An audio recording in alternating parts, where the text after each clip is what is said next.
The dirty secret of the environmental movement is because their obsession with man-made global warming on very, very hypothetical models, most of which are wrong, they now have completely bought into nuclear power. Nuclear power. And they say, oh, there's no real problem with nuclear power is fine. Then they say, oh, Chernobyl only killed 36 people. Actually, it killed probably to date about 1 million people. Here we are, look, we're on the west coast of the United States. We've got spent nuclear fuel rods in a cooling pond up there in Eureka. They've lost one of the rods, they don't know where it is. We'll put it down a minute ago, where is it? And then you've got Diablo Canyon down below San Francisco, and then you've got San Onofre further down. You know, near millions and millions of people. These plants are always minutes away from meltdown. There they are. They're on the ring of so-called ring of fire, which is you know, the circle of volcanoes which goes up through Australia and up past you know, past Japan and up around Alaska and down the west coast of the United States. I told you we're scheduled for anything between a 7 and a 9 right here, all the way down the coast. Now, can't you be for clean energy and not? I'm all for clean power? energy. I'm all for clean energy. But what the environment say? Oh, we can't have coal, oil, natural gas. We got wind and solar, which of course doesn't meet more than about 5% of America's energy needs. The logical one is actually natural gas. You can build a natural gas plant and have it cranked up and running in a year. But they're worried about their stupid carbon footprint, again, which is fairly insane. And so they say we have to have nuclear power. You know, if you look at the amount of spent nuclear fuel rods in the United States, you've got something that would irradiate and toxify the planet if they caught fire and discharged, as the one is happening in Japan. And the place is uninhabitable for the foreseeable future. Is that a rational way of proceeding? You know, they say, oh, well, you can make it safe. Well, they always say you can make it safe. They've been saying that since day one. And what is safe? They said, oh, we built Fukushima to withstand an earthquake of 7.2, whatever it was. Well, it was a 9. Oh, dear, what an awful mistake. Very, very sorry about that. And then, well, we didn't really think there'd be a tsunami at 30 feet. We thought it was going to be 28 feet. And we built a wall 40 feet high, but the wall fell down because the tsunami was from a 9 and not from a 7.1. And the rule is that if human beings can conceive of a plan, it will go wrong at some point. Always. I mean, Murphy's law is an absolute. Same as the second law of thermodynamics.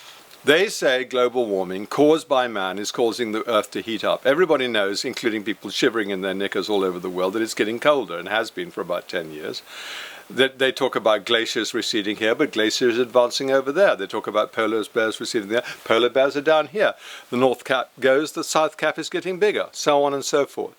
The global warmers, the man-made global warmers, are the greatest collection of liars in the history of the planet, in my opinion, because almost everything they say turns out to be drivel. Their models are fixed. And now you've got a vast, vast establishment of people who have a vested stake in global warming, man-made global warming, because they're paid off by the energy companies. Every university department's got its department of global warming. Are they suddenly going to say, whoops, we were wrong? It's like the Catholic Church in the middle of the Inquisition suddenly saying, God, this is a silly way of proceeding. You know, I mean, I think the whole thing is wrong. I don't think there's a God.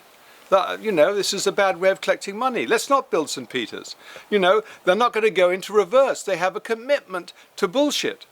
I mean, all through human history, people suddenly have a vested interest in bullshit.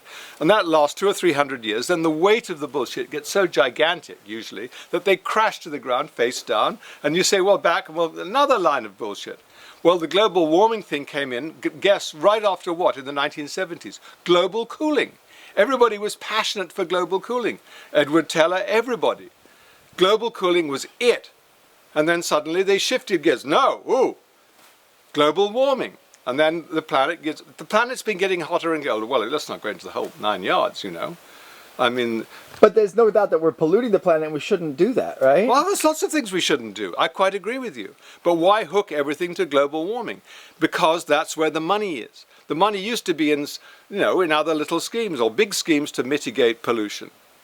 The Great Lakes, for example. The Great Lakes of the United States, you know, vast body of fresh water.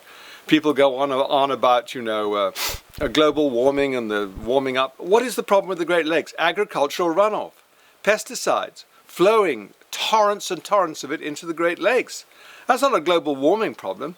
That's a factor of how we do our mass industrial agriculture. So yes, there are millions of things you can do which are finite, definite, programs for reform, whether it's the Chesapeake Bay, whether it's this, or whether it's that.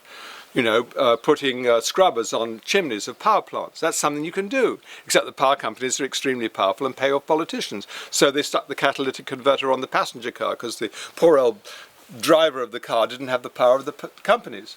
The catalytic converter actually creates sulfuric acid, which mixes with the dust, which creates pollution. But where are the scrubbers? They put them off and they put them off and they put them off.